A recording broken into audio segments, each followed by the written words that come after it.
Ahora vamos a ver lo que respecta al uso que normalmente le van a estar dando a la extensión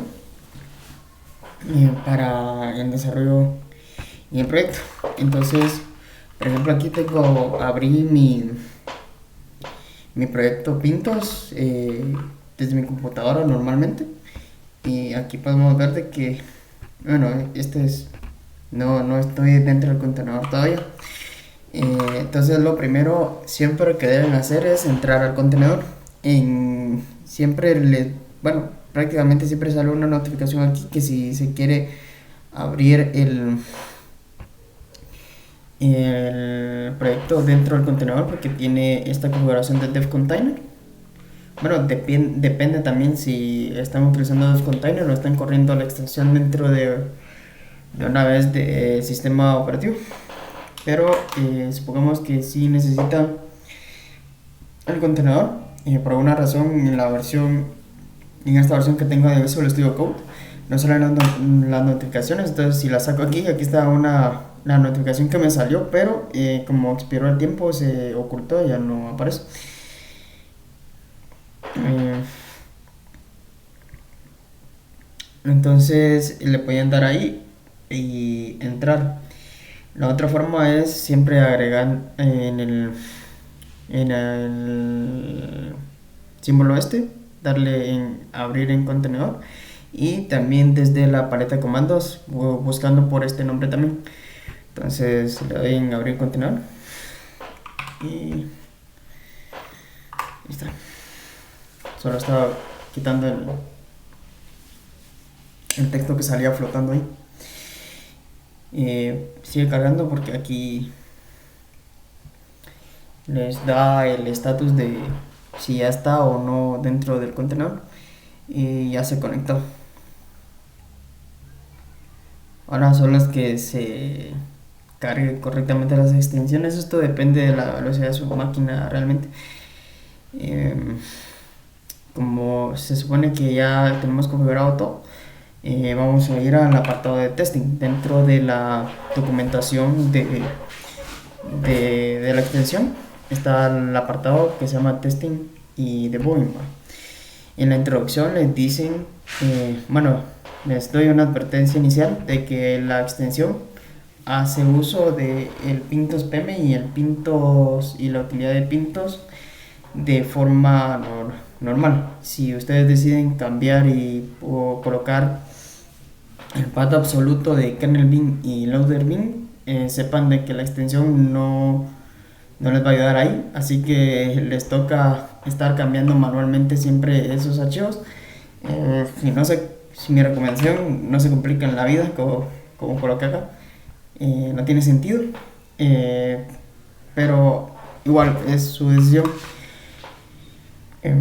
Anotar es de que tenemos el loguito de testing. Al ir a este apartado nos encontramos inicialmente con cuatro grupos de testing que corresponden a las fases del proyecto. Threads siendo la primera, user prog, PM y file system. Entonces, ¿qué hay que...? Bueno, explicando la interfaz, esto ya es general de Visual Studio Code.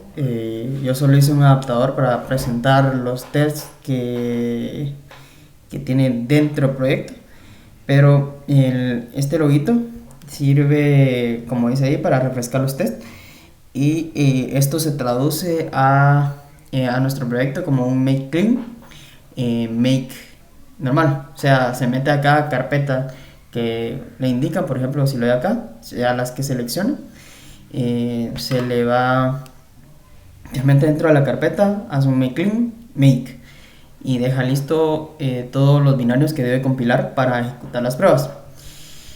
Este de acá es para correr todos los tests. No sé si en algún momento les sirva, pero igual ahí está y funciona. Esto es para ir viendo el output de los tests. Normalmente, bueno, aquí solo está como un resumen usando las fases. No hay mayor cosa en este momento sobre esto. y el play este es para debug, pero esto no pueden debuggar así un archivo múltiple porque no tiene sentido, al menos para este proyecto. Aquí pueden buscar las pruebas y tienen el nombre. Igual están ordenadas por fase. Sepan de que las pruebas se repiten en algunas fases. Por ejemplo, VM incluye pruebas del file system y de userproj. Pero claro, este está utilizando el kernel de VM que activa ciertos pedazos del código y desactiva otros. Entonces, por eso es importante cambiar el kernel y loader que se utilizan porque hay a veces que se activan cosas de más y como están agrupadas por, ¿cómo se llaman estas? Por directivas, el compilador aquí activa, solo coloca la directiva threads, bueno, userproj si no estoy mal, en threads no coloca userproj, y si tienen activado el loader y kernel que está utilizando el otro lado, esas según el binario están activas, pero según su código no. Entonces hay un montón de problemas ahí, por lo tanto no lo hagan. Entonces, bueno, depende ahí su decisión al final. Siguiendo con lo de la interfaz, lo pueden expandir. Como les digo, esto es lo mismo de Visual Studio Code. Si han utilizado este editor, pues probablemente ya se han topado con esta interfaz. Y solo aquí hay unas cuantas diferencias. Ejecutar el test superior se traduce a ejecutar, vamos a ver aquí, se traduce a, por ejemplo, estoy en la fase de threads, entonces cd threads make grade. Eso es lo que va a ejecutar si ejecutan el play de hasta arriba. Sin embargo, aquí threads solo tiene un grupo, pero digamos que si en el futuro agregaran más grupos, por eso es de que el comportamiento varía si se presiona play desde acá o desde el padre. Entonces, si yo presiono play desde acá, esto se traduce a listar todos los tests que tiene threads e ir ejecutando el make por cada test. Entonces ejecutaría primero la prueba de alarm multiple, después de negative, priority. ¿Qué pasa? Que es más lento ejecutar el lote de test así individuales que ejecutar solo el make grade. Entonces ahí de igual forma está para que lo puedan ejecutar de esa manera, pero tengan en cuenta de que difiere si lo ejecutan desde el padre o desde algún hijo. También tiene una protección de que si ustedes le dan en correr al test, como este ya estaba, ya había pasado y no, bueno, y hay un archivo que lo respalda, les pregunta si quieren limpiar el resultado y luego correrlo. Con esto solo hay que tener en cuenta de que, por ejemplo, si ustedes actualizaron el código, siempre les va a preguntar si quieren limpiar el resultado, porque realmente no es tan fácil diferenciar si ya se actualizó el código, ya que eso lo hace make solito. Entonces, para no reinventar la rueda, pues quedó eso de esa manera. Pero si ustedes ejecutan el play general, ese siempre se ejecuta sin importar los tests, porque al usar make grade, el make grade decide si limpia o no los archivos. Entonces, tener eso en cuenta. Una cosa a decir es, por ejemplo, esta etiqueta que se llama backless significa de que el resultado no está respaldado por archivos. En la fase 1 hasta el tope dice backless porque todavía no está generado el archivo grade, y además o sea, no se puede determinar que toda la fase esté en verde porque no hay registro de eso. Si llegasen a borrar el resultado también de alarm multiple, también se va a marcar como backless, ya que aunque el editor marca que está en verde, no hay ningún respaldo para, para asegurar eso. Entonces, eso les va a servir en caso de que hayan eliminado un archivo y van a tener en cuenta de que no hay respaldo, entonces para que vuelvan a ejecutar el test. Si en dado caso estuviera en backless, al ejecutar play no sale el mismo mensaje que salió anteriormente, que era para ver si querían limpiar el resultado. Hablando siempre del testing, si ustedes quieren ver qué fue lo que pasó, si por ejemplo Priority creo que es una de las pruebas que fallan desde el inicio, entonces ejecutando, ahí está, falló. De por sí el output del test aquí se refleja, pero esto es lo que se muestra al ejecutar de esta forma el test, que así es como se ejecuta individualmente. Entonces, si lo quieren ver desde los archivos que genera en proyecto, entonces pueden utilizar este login, o sea, este botón que dice Go to Test. Al hacer esto, se van hacia el archivo .result, que es el que indica si falló o no falló. Por ejemplo, si yo le doy a este que pasó, solo dice pass. Pero sigamos en el ejemplo de este, que es el que falló. Aquí es qué fue lo que pasó. Dice, esto no debería de estar. Y aquí te hacen falta estos tres. Esa es la descripción general del problema. Aparte, hay otros archivos. Está el .result, que es el resultado. .output, que es lo que vas escribiendo el programa al output por defecto del ejecutable, y el punto error o errors, no recuerdo bien, que contiene qué errores ocurrieron para que la prueba no se pudiera ejecutar. Entonces, digamos, si ustedes se van al apartado de archivos, siempre teniendo seleccionado el punto result que abrieron desde la vista de testing, el editor les va a señalar automáticamente el punto result. Entonces aquí les aparece el punto output y el punto O, que este es pues el O que genera de toda la vida de base, y el punto errors se llama. Entonces, por ejemplo, errors está vacío porque la prueba sí se ejecutó. Punto output, esto fue lo que escribió a pantalla, por decirlo de alguna manera, el programa, y el punto result es el que se abrió directamente al presionar en el Go to Test. Adicionalmente, los puntos result, cuando están seleccionados, el editor muestra este botón que es bueno, solo sale cuando estamos dentro de los puntos result. Por ejemplo, aquí desapareció. La idea es de que si ustedes quieren ver de dónde salió el código fuente de la prueba, pueden dar en la lupa, por decirlo de una forma, y esto los lleva, les abre en la columna, en la segunda columna, el archivo, que este es el priority, y aquí pueden ver qué es lo que se está probando, por si quieren ver qué es lo que tienen que lograr. Con eso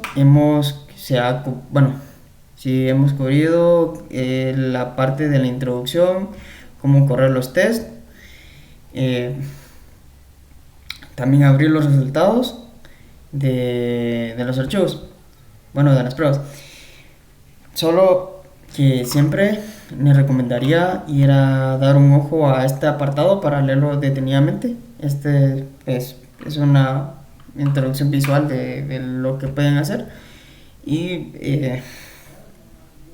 continuando con esto, ahora veamos qué es lo que pasa cuando corren toda una fase. Por ejemplo, yo voy a correr la fase 2, que aproximadamente se lleva como un minuto y algo ahorita que no funciona, porque recordemos que este proyecto está en blanco. Entonces solo threads tiene, la fase de threads tiene pruebas que pasan desde el inicio. Entonces, al terminar useprog, lo que va a suceder es de que, bueno, esto sucede a veces y se debe a que son muchas pruebas, son como 300 pruebas y Visual Studio Code está vigilando los archivos, si se eliminan, si se escriben y demás.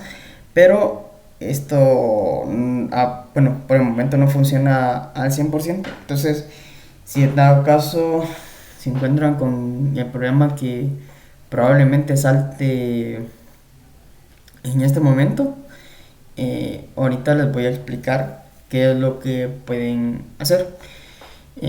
Pero en eso les doy una explicación general. La extensión como tal, vamos a manejar, bueno, manejemos un solo concepto donde llamemos a este apartado de testing como un test controller, ¿va? Que de por sí esto sale en siempre en la introducción. No es tan así como está programado, pero igual nos sirve para darnos una abstracción. La cosa es de que el test controller puede tener problemas al reflejar el estado de los tests. Cuando se ejecutan así directamente. Entonces, para evitar eso, hay dos alternativas para solventar esos pequeños fallos.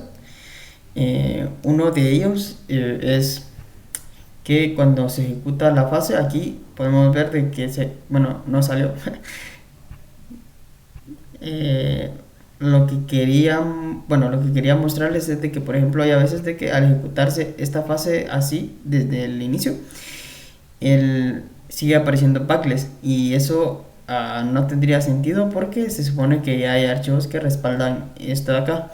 Si, por ejemplo, están seguros de que ya debería quitarse la etiqueta backless, porque si hay archivos que lo respaldan, probablemente ha sido un error de los watchers que observan los archivos en su directorio. Entonces, la primera opción y la más fácil es utilizar este comando que se llama reflect test status from the result files, que literal lo que hace es agarrar los estados que marcan los archivos que ha generado el proyecto y volverlos a reflejar en la pantalla.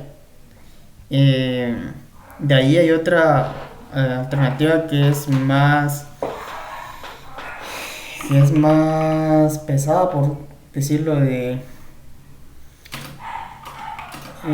alguna forma, que es el de vamos a ver qué es controller. Sí, aquí está.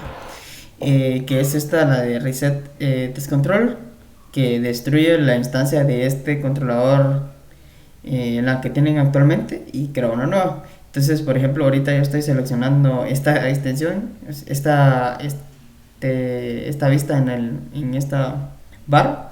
Si yo agrego esto, vieron que me llevó al apartado de archivos porque realmente se destruyó y se volvió a crear esto de acá. Entonces, eso, por ejemplo, puede ayudarlo si está el estado error, que a veces también sucede eso de que ejecutan el primer test y los demás se ponen en un círculo rojo y un punto. Eso significa que falló al ejecutarse. Pueden utilizar este de reset test controller para luchar con eso, o también tienen otra opción que es la de limpiar el estado de todos los tests. Si le dan aquí clear all results, se quedan todos en puntos así, pero como recordamos, los archivos las pruebas en este proyecto se respaldan por archivos. Entonces podríamos volver a utilizar este de reflect test status y volvemos a tener lo que teníamos antes y sin ningún problema, solo reiniciando la vista que se presenta al usuario. Esos serían los casos que se podrían presentar y representar algún tipo de problema para el usuario. Hay otra cosa antes de entrar a cómo debuguear los tests. están los archivos grade, que estos son el resumen de todo lo que pasó. Por alguna razón también tiene un watcher para ver cuando se crea el archivo. Al terminar de ejecutar la fase 2 genera el archivo de grade, pero no lo ha detectado Visual Studio Code cuando se creó. Entonces esta sí no hay solución que sea bastante liviana para reiniciar eso, pero digamos no es algo que importe mucho. Si en dado caso después de ejecutar toda la fase quieren ver que aparezca de nuevo que aparezca el estado aquí abajo, pueden darle a la opción de reload window que viene dentro de Visual Studio Code, que esto reinicia pues toda la parte gráfica de Visual Studio Code. Entonces aquí sería de esperar que active el contenedor y al parecer vamos a ver grids. Ejecutamos el de user prof y aquí apareció. Este estado solo indica cuánto llevan de porcentaje de cada fase. En este caso user prof, pues si vamos a esto, tardó 128 segundos en ejecutarse, pero no hay ningún test que esté en verde. Entonces en el grade ha salido de que tenemos 0% en la nota del proyecto. Si terminan de ejecutar threads, que aproximadamente se va como unos 14-15 minutos o algo por ahí, ese marca inicialmente 24, si no estoy mal, algo por el estilo. La cosa es de que estas casillas de estado les van a aparecer por cada fase del proyecto. Y por ejemplo, si tienen duda de a cuál pertenecen, pues son las primeras dos iniciales, pero igual al poner el mouse encima, da el nombre completo de la fase, en este caso user prof. Si presionan en esta casilla, esto automáticamente les abre el grade del proyecto. Aquí no sé, eso pasa mucho de que Visual Studio Code dice esto es Markdown, pero no es Markdown. Entonces por ejemplo, todo es text,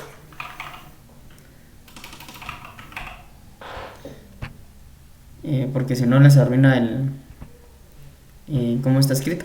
Pero aquí está total de cuánto tienen, las rúbricas, y este es el porcentaje que refleja la barra de estado.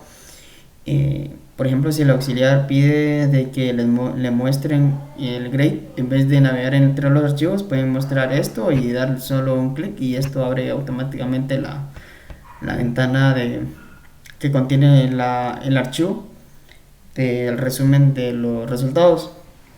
Y eso es por esto de acá. De ahí solo queda el debugger. Pueden leer cómo funciona, cuál es la configuración. Como estamos usando, se supone que estamos usando el contenedor, probablemente esto no les importe porque el emulador QEMU es el que viene por defecto. Esto acá lo hace automáticamente la extensión también, pero si revisaron la guía de Frivol, probablemente les llame la atención de que no hemos configurado el GDB macros y ese tipo de cosas, pero eso se lo dejan a la extensión. Entonces, por ejemplo, yo quiero ver por qué fue que esta prueba falló. Entonces, un archivo muy común en el proyecto es thread-c. Entonces, digamos que tenemos thread create.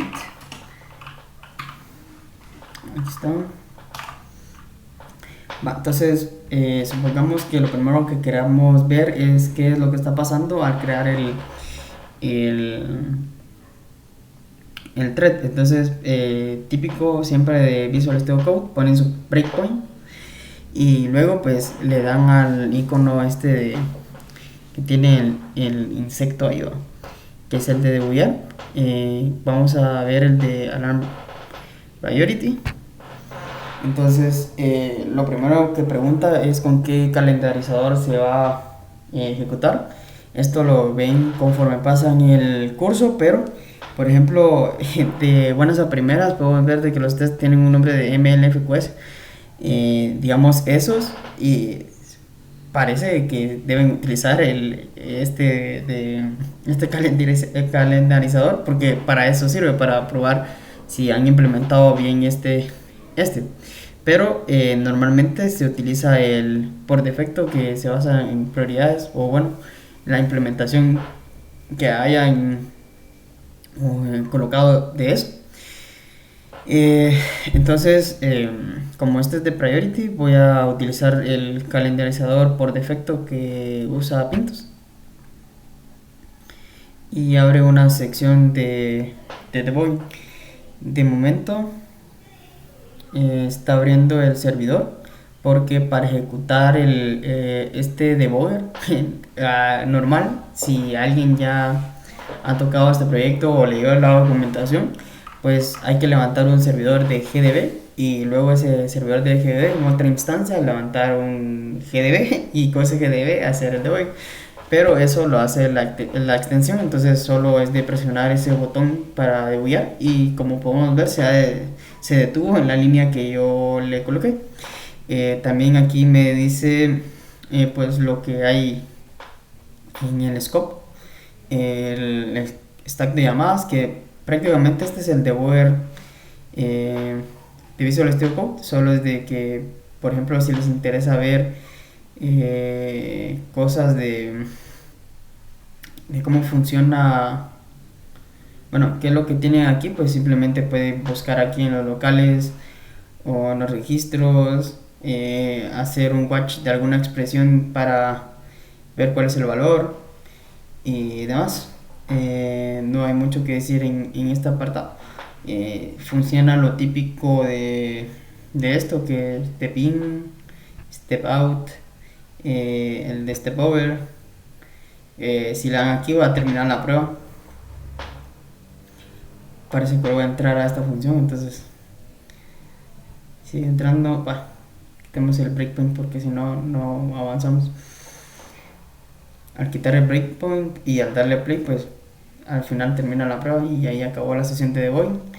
El debugger no actualiza el estado del test, entonces eso tenganlo en cuenta. Si reparan algo mientras van debugueando, eso no va a afectar el resultado que muestra aquí. Si quieren afectarlo, pues ponen a correr el test. Aquí es lo que va a expulsar al final el debugger.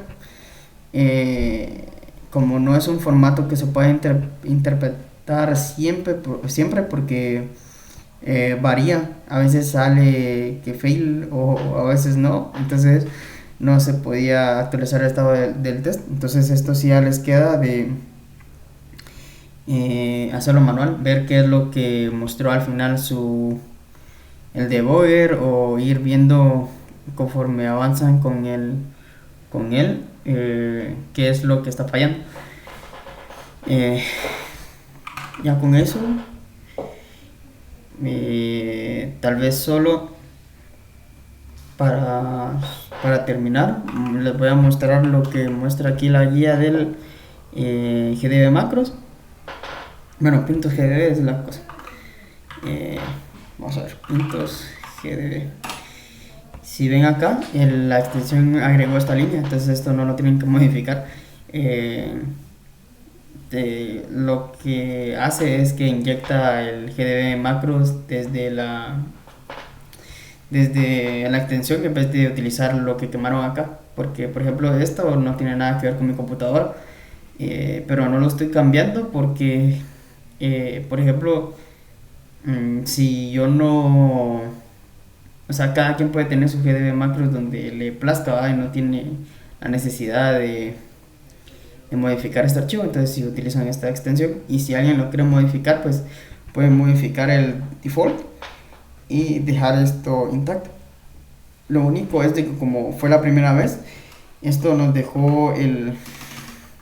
Ah, bueno, de hecho hace un commit con esto, que agregó de una vez el setup de las macros. Bueno, esto lo hace media vez, no encuentro este comentario, entonces de preferencia, pues si van a cambiar algo, solo cambien lo de GDB macro default y lo demás como este comentario, y esto déjenlo porque si no la extensión va a volverlo a agregar y tal vez va a provocar algún fallo por intentar agregar algo que nada que ver. Entonces solo eso faltaba para lo que comúnmente van a utilizar en el de esta extensión.